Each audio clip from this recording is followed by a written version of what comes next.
having me. We talked on the radio show a few weeks ago, but I haven't seen you in a while. Since last year, I think, right? Since before the new year, that's right. We were in Lake Tahoe with Kia, and now we're in Arizona with Ford. Yes. The new Ford Edge. So you just drove part of it a little bit. What's your first impression? I was really impressed with how the twin scroll 4-cylinder is The little engine is handling the hills and the hill climbs really well, very smoothly. So so that's the 4-cylinder 2-liter EcoBoost engine, and really for a big car like this, I mean, it's more than enough, huh? Yeah, and it's the replacement for the old EcoBoost engine, and is going to come stock on the new Ford Edge. So they're really making a transition. The new standard engine for this car. And they were saying last night that a lot of people still want the V6, but I think it's just because it's big. I think there's still that stigma of having a 4-cylinder even today.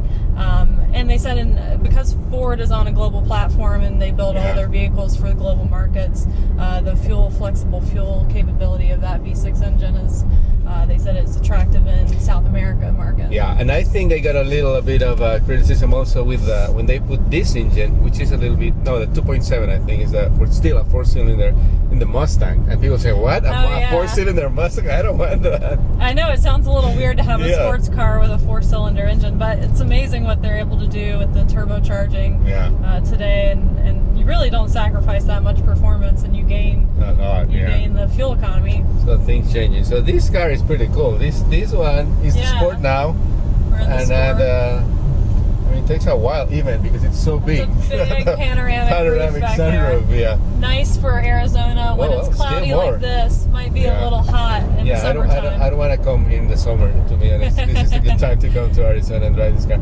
So now we're in the Sport, and this is a completely different engine. Totally different. The 2.7 two-way EcoBoost also, which is like a lot of power again. Sounds good, feels good. Yeah, pretty good job with this car.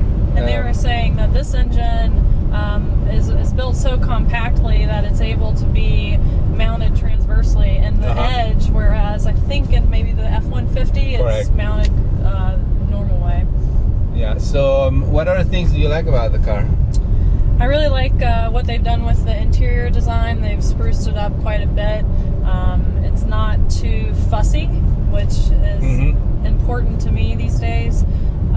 They've made a lot more soft touch features on the door panels, the dash, nice open center console area, so lots of room for the driver and the passenger, and quite a bit of room in the back seat. Pretty impressive. They said the car is 4 inches longer. 3.9. Yeah, about 4 inches longer, so they're not sacrificing that leg room in the back seat, which is a challenge in this segment. Yeah, this has been a very popular car for Ford. They sell about 10,000 of these a month. Wow, I mean that's incredible. That's great. I knew it was popular. I didn't know the specifics, but it's pretty impressive when you think 10,000 a month. And I don't think I see them. I notice them too much on the street. You will think that they'll be everywhere, right? Maybe now we'll notice it more after driving it. Yeah. So Melanie, how do you like the new dashboard? I mean, like they incorporated new materials. Yeah. And like eliminated some buttons, added some buttons. What do you think? I think there's like a little bit of wasted space here, like these. I don't know. I agree. I think it's they said they wanted more tactile buttons. The consumer liked that. I like that too. I'm not a fan of the kind of weird touch button where you don't really know if it understood that you touched it to do something, or sometimes the old way is better than the new ones, huh? Yeah, and so I do like that they have more of the tactile buttons that you can memorize where they are without having to look at them. I think that's important for keeping your focus on the road. But I don't know that I would have selected these buttons, and maybe the placement, there's probably a little of wasted space here, and you were talking about kind of some opportunity to have more things up here as like well. Bigger screen. I would love to see a bigger screen. I always like a bigger screen in anything.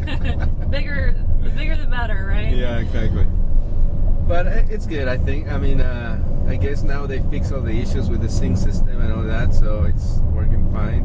Yeah, this is the new sync. I think it rolled out on the 2014 models, and they're expecting Sync 3 3 to come out at the end of this year on the model 2016 models, and I believe they have a partnership with BlackBerry on that. I can't remember the specifics. BlackBerry still exists?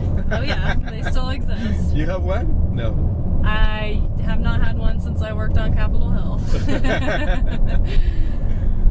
So one cool thing that it has is like this huge compartment for the phone, and you can put like the big.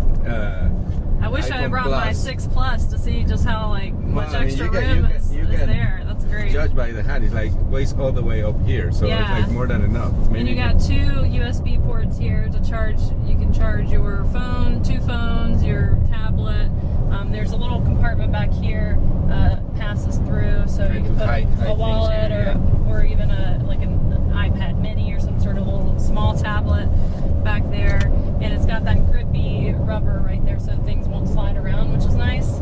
And there's a new compartment right here for hidden storage when you're not in the car, or you keep your key up there, your wallet for kind of quick access. Hopefully you'll take the key, because if you leave the key in the car, it's going to be a problem. You don't want to leave the key in the car. The car won't lock if the key is in it. Yeah, some cars do park. They'll lock. I'm seeing when you park them and you leave the key inside, I think. Yeah. That can be a big problem.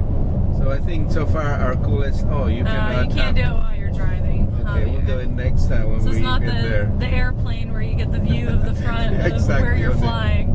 Airbus 380, yeah. I do like that it has the heated and the cool ventilated seats. Here in Arizona, I imagine that's the cool seats is a really Miami, great feature. when you come and visit Miami, we can get used to it for that.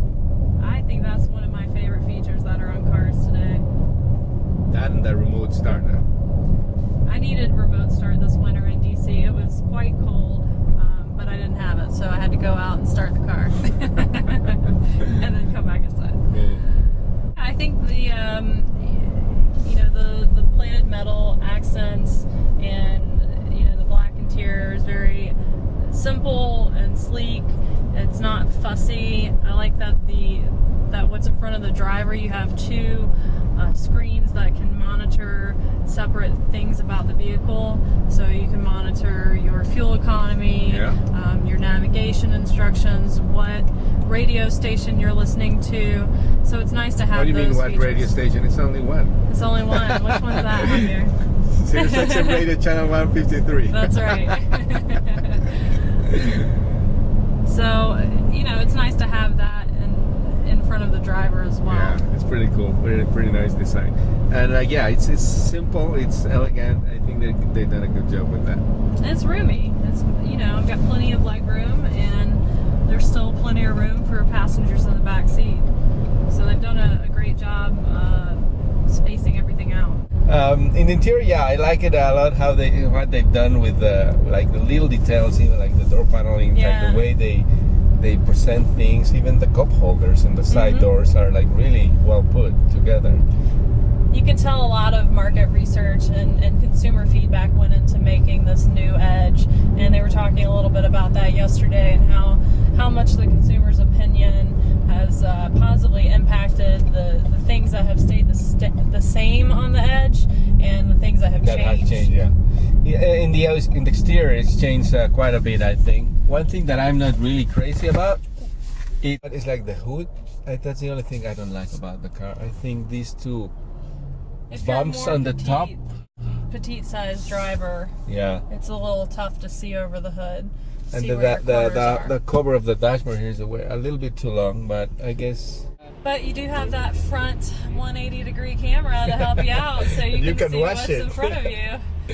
Here it is. It's like one of the cool features about this car. A lot of technology. Lots of technology. There you go. I mean, you can watch the whole thing. It's incredible. These little things that they pack a lot of technology in a affordable car. I mean, that was my next point. I mean, it starts around 24 and it goes all the way like close to 40. But when you add up everything that you get into the car, it's like a lot. $40,000 and you get all technology. That's the most you can spend on this car. It's very, very competitive in its segment, price-wise and feature-wise. And I think making the updates to the interior to make it a little bit more high-end feeling, and to the exterior making the design a little more svelte. And that's really going to be attractive to even a broader So Ford claims that this car appeals exactly the same, 50% to females and 50% to males, and like they go to really specific things, like for example the handle in the door, and like there were like some research. Well, they don't. You don't agree with that at all. Huh? I like to have a little compartment on the side. I'm not the woman that has the long fingernails all the time, so that doesn't bother me. I'd rather have a little compartment, but there's plenty of other storage in the car to kind of make up for that. Yeah. And I think, I mean, I like the car. I think especially the Sport. I would have rather have a yellow color that I think is really cool. You want to be like, this is me in my exactly. So this red color, I think it's nice, but I think it's a little bit too serious for me. I don't know, but anyway. What do you think about the active and passive safety features like the lane departure or it's called lane keep assist on Ford and you can turn it on and off. And, do you need that? Do you feel like you need that feature? I mean, it's kind of good, I think, because sometimes even though some people think that they can do everything at all time, I mean, you get distracted, obviously, on the road. And so it's better to have it than done.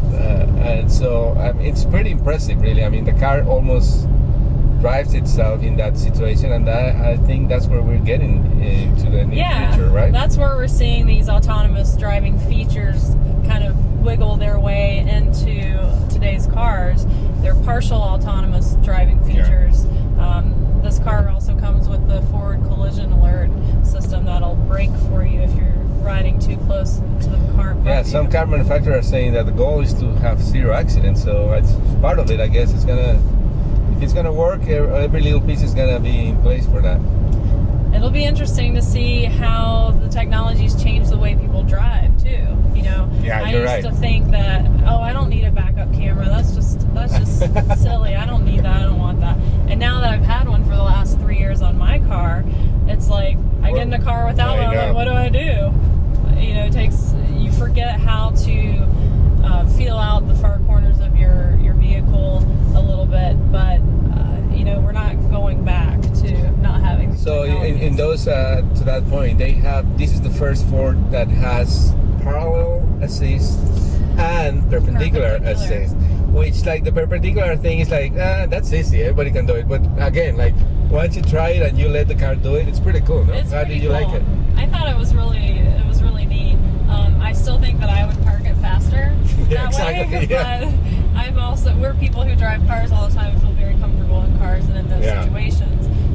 These technologies are not made for people like us who drive different vehicles all the time and are comfortable. So, and I think that the first time that you use those systems, like the smart intelligent cruise control, the park assist, and all those things, you have to learn to trust it. I mean, like the first time you use it, it's like, wow, really? Is it gonna work? Absolutely. I didn't get to try out the parallel park assist, but I have a pretty good parallel parking record. So. Oh, really? Yeah. We have to try that one day. We're gonna do a little competition. The family driver and parker. Oh, really? Yeah. Melanie, park the car. Yeah, exactly. I've had friends before, like, they try to park it and I'm riding with them. I'm like, do you want me to just do that for you? I can help I passed you with that part of my driving test, thankfully. Excellent. So we're going to keep enjoying here Arizona in the winter. We're still in winter now. Yeah, we're getting close to spring. It's 90 degrees, but no, actually, it's only 66 here today, so it's kind of nice. So we're going to keep driving the Ford Edge back to Phoenix, and hopefully I'll see you the next time somewhere else. Hopefully it's not another somewhere 3-4 warm. months. Exactly. Yeah. Great. Thank you, Melanie. Thank you. Bye.